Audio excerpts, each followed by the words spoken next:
Friction heading डाल दीजिए। बच्चों फ्रिक्शन के बारे में सबसे पहली बात ये लिख दीजिए कि ये एक नॉन कंजर्वेटिव फोर्स है। Friction is a non conservative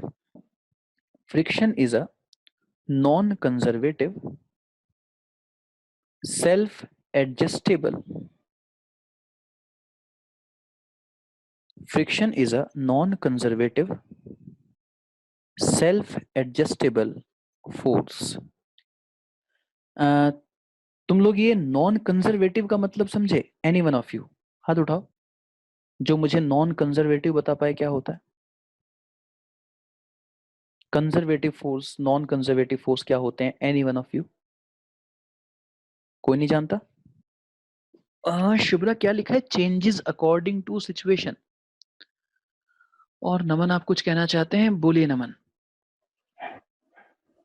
sir conservative force तो वो होते हैं जो बॉडी के पाथ पे डिपेंड नहीं करते, और नॉन कंजर्वेटिव वो होते हैं जो बॉडी के पाथ पे डिपेंड करते हैं। फोर्स पाथ पे कैसे डिपेंड करेगा नमन?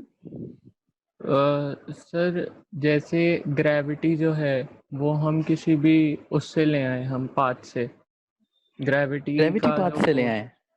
मतलब किसी भी हाइट से छोड़ दें ग्रेविटी सेम रहेगी वैसे। एक्चुअली नमन आपको ये कहना चाहिए सर, जिन फोर्सेस का वर्क पाथ पर डिपेंड नहीं करता उन फोर्सेस को कंजर्वेटिव फोर्स कहते हैं, और जिन फोर्सेस का वर्क पाथ पर डिपेंड करता है उन्हें नॉन कंजर्वेटिव फोर्स कहते हैं। और आप कह रहे थे नमन जो फोर्सेस पाथ पर डिपेंड करते हैं, तो फोर्सेस नहीं, क्या कहना है? फोर्सेस का वर्क। समझ गया? हाँ जी सर। तो अभी जो मैं डेफिनेशन लिखवा रहा था बच्चों फ्रिक्शन के बारे में, जो मैं कह रहा था वो पूरी नहीं हुई है। मैंने कहा था friction force is a non conservative self adjustable force. अभी मुझे आगे भी कुछ लिखवाना है, तो कम से कम 2 लाइन छोड़ दो, कम से कम 2 लाइन। उसके बाद स्टार बना के जो पहला वर्ड मैंने यूज किया नॉन कंजर्वेटिव, पहले मैं इसको एक्सप्लेन कर दूं। तो स्टार बना के लिखेंगे वो फोर्सेस जिनका वर्क पाथ पर डिपेंड नहीं करता उन्हें कंजर्वेटिव फोर्सेस कहते हैं। The forces for which work is not function of path are conservative forces. जिन फोर्सेस का वर्क पाथ पर डिपेंड नहीं करता उन्हें कंजर्वेटिव फोर्स कहते हैं। अगली लाइन से अगला पॉइंट ऐसे ही स्टार बना के लिखो। The forces for which work done is function of path. The forces for which work done is function of path are known as non-conservative forces.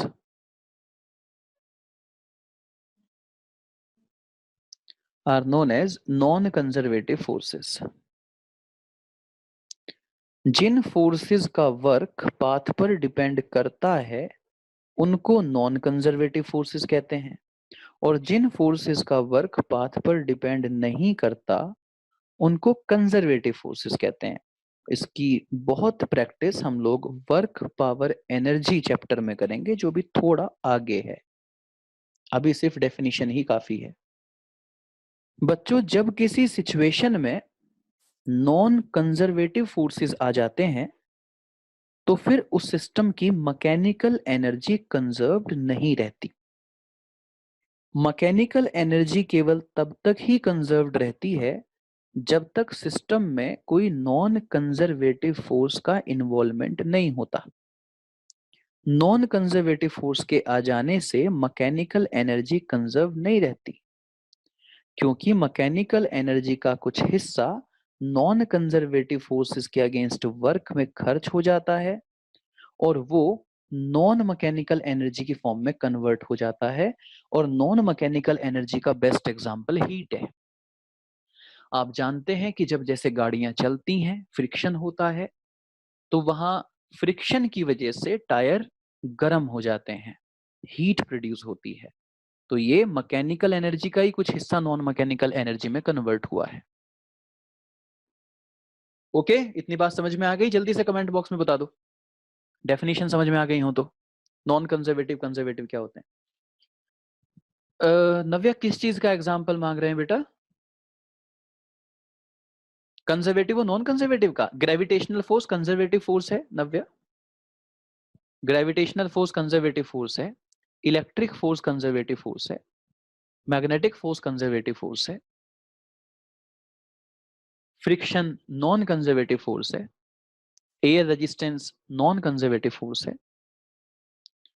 और मैंने पहले ही कहा कि इनको थोड़ा बेटर एक्सप्लेन करूंगा जब ये पूरी तरह से सिलेबस में आएंगे। वो है वर्क पावर एनर्जी चैप्टर। अभी सिर्फ डेफिनेशन इसकी याद रखिएगा।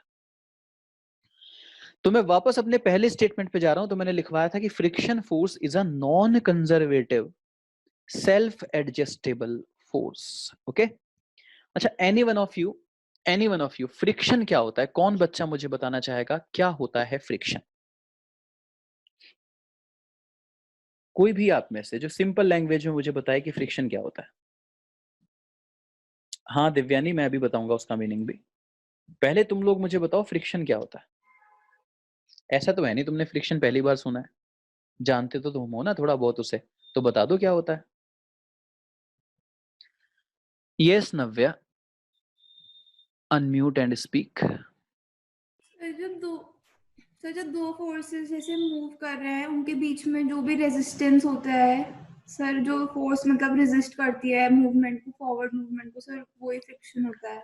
नव्या ने कहा जो फोर्स फॉरवर्ड मूवमेंट को अपोज करती है वो फ्रिक्शन होता है। नव्या, यही कहा आपने? हाँ sir, forward in the sense मतलब सर जैसे अगर हम नीचे आ रहे हैं, मतलब जैसे बॉल को नीचे फेंका तो एयर रेजिस्टेंस है, हम चल रहे हैं तो फिर ग्राउंड रेजिस्टेंस देगा। मतलब आप ये कहना चाहते हैं, चलिए मैं फॉरवर्ड को भूल जाता हूं, आप ये कहना चाहते हैं कि जो फोर्स मोशन का अपोज करता है वो फ्रिक्शन है। Yes sir. इसका मतलब जहां पे मैं मोशन चाहता हूं वहां फ्रिक्शन नहीं होना चाहिए। आपने कहा कि सर फोर्स मोशन का अपोज करता है, तो अगर मैं किसी जगह मोशन चाहता हूं तो वहां फ्रिक्शन नहीं होना चाहिए। जैसे अगर मैं सड़कों पे चलना चाहता हूं तो मैं सड़कों पे फ्रिक्शन नहीं चाहूंगा। फिर तो सुबह सुबह नगर निगम वालों को सरसों का तेल बिछाना चाहिए सड़कों पे, नो टैंकर सर। आने चाहिए और वो नो टैंकर सर। तेल डालें सड़कों पे। नो हमारे सर। घर में सुबह सुबह तेल का पोंछा लगना चाहिए, no sir. Mopping by oil, no जिससे कि सर। हम आराम से चल पाए। No sir. नहीं ना भैया? No sir. जी हाँ बिल्कुल, फ्रिक्शन फोर्स मोशन का अपोज तो नहीं करता, इसका मतलब है ना बेटा? क्योंकि आप तो यस जानते हैं कि आपको चलने के लिए फ्रिक्शन चाहिए। आप 2 मिनट के लिए बात सर। भूल जाइए जो आपने बोली, और आप मुझे प्रैक्टिकली सोच के बताइए कि एक बिल्कुल स्मूथ सरफेस है, बिल्कुल यस स्मूथ, सर। और एक नॉर्मल सड़क है। बेटा कहाँ यस चलना आसान सर, आप सरफेस पे। है ना? रफ सरफेस यस से चलना आसान है, मतलब जहां फ्रिक्शन प्रेजेंट है वहां चलना आसान है। और आप कह यस। रहे हो फ्रिक्शन मोशन का अपोज करता है। No sir. इसका मतलब फ्रिक्शन मोशन का अपोज नहीं करता नव्या, मानते हैं ना? Yes sir. ठीक है नव्या, मैं फिर एक्सप्लेन करता हूं। अभी जरा मैं बाकी बच्चे देख लूं कमेंट बॉक्स में क्या लिख रहे हैं। शुभ्रा ने कहा force due to irregularities in surface does not always oppose motion. Vansh ने लिखा है friction is a resistance that one surface और object encounters when moving over another. Khushi ने कहा है force that act in opposite direction of motion. Khushi, आपने तो नव्या वाला स्टेटमेंट बोल दिया है, आई होप आपको क्लियर हो गया होगा। और कार्तिक, आपने भी वो स्टेटमेंट बोला नव्या वाला ही जिसको मैंने अभी एक्सप्लेन किया है। वंश ने कहा friction is a resistance that one surface और ऑब्जेक्ट। एक तरह से वंश आपकी बात का भी वही मीनिंग निकल रहा है कि एक रेजिस्टेंस है ये जो मोशन का अपोज करता है। तो मेरे ख्याल से वो बात मैं एक्सप्लेन कर चुका हूँ कि रेजिस्टेंस नहीं है। राइट? तो बच्चों, फ्रिक्शन क्या करता है जरा समझना। मोशन का अपोज तो ये नहीं करता। प्यारे बच्चों, ये बताओ, ये एक बुक रखी है किसी टेबल पे और इसके ऊपर एक दूसरी बुक रखी है। एक बुक है और उसके ऊपर ये दूसरी बुक है, एक टेबल पे रखी है। तुमने नीचे वाली बुक को पकड़ के खींचा, ये टेबल है। जरा प्रैक्टिकली बता दो मुझे, तुमने नीचे वाली बुक को पकड़ा और खींचा धीरे धीरे। तुमने सिर्फ नीचे वाली बुक पकड़ रखी है, पर ऊपर वाली बुक साथ साथ आएगी। यस और no? Tell me in comment box. तुम नीचे वाली किताब को पकड़ के खींच रहे हो धीरे धीरे, ऊपर वाली किताब भी साथ आएगी। मैं सही कह रहा हूं या नहीं? सही कह रहा हूं ना मैं? Thank you so much. बच्चों, ये ऊपर वाली किताब को कौन चला रहा है? मैंने तो उसे छुआ भी नहीं। मैंने तो उसे छुआ भी नहीं। मैं तो नीचे वाली किताब को पकड़ के खींच रहा हूं। ऊपर वाली किताब को कौन चला रहा है? ये ऊपर वाली किताब साथ क्यों आ रही है? पता है क्यों? क्योंकि friction force oppose the relative motion. तुमने कहा था friction force oppose the motion. नहीं, मैं क्या कह रहा हूं? Friction force oppose the relative motion. Friction force motion का दुश्मन नहीं है, रिलेटिव मोशन का दुश्मन है। उसको उसको लगता है कि सब साथ साथ रहें। उसे अलग अलग होना पसंद नहीं। कोई किसी से अलग हो, ये फ्रिक्शन को पसंद नहीं। फ्रिक्शन चाहता है कि सब साथ साथ रहें। तो जब तुमने नीचे वाली किताब को खींचा, तो नीचे वाली किताब को जब तुमने खींचा, तो फ्रिक्शन कहेगा नीचे वाली किताब से कि तू मत जा। रोकेगा नीचे वाली किताब को, तू मत जा। Every action has equal and opposite reaction, but action and reaction act on two different bodies. इस सरफेस पर अगर एक्शन लगा तो इसका रिएक्शन ऊपर वाली बॉडी पे अपोजिट डायरेक्शन में लगेगा। तो आप देखो ये फ्रिक्शन क्या कह रहा है। नीचे वाली किताब को तुमने पकड़ के खींचा, तो फ्रिक्शन नीचे वाली किताब को कह रहा है धीरे चल, इसे छोड़ के मत जा। और ऊपर वाली किताब को कह रहा है कि जरा तू भी साथ साथ चल। जिस किताब को तुमने चलाया उसको स्लो करेगा और उसके ऊपर रखी हुई किताब को मोशन की डायरेक्शन में फोर्स दे देगा, जिससे वो भी चलने लगे और कोशिश करेगा कि दोनों साथ साथ रहें। नीचे वाली किताब के मोशन के अपोजिट डायरेक्शन में आया है और ऊपर वाली किताब की मोशन की डायरेक्शन में आया है।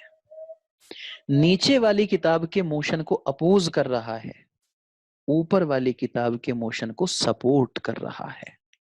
इस एक एग्जाम्पल में तुम दोनों चीज देख सकते हो।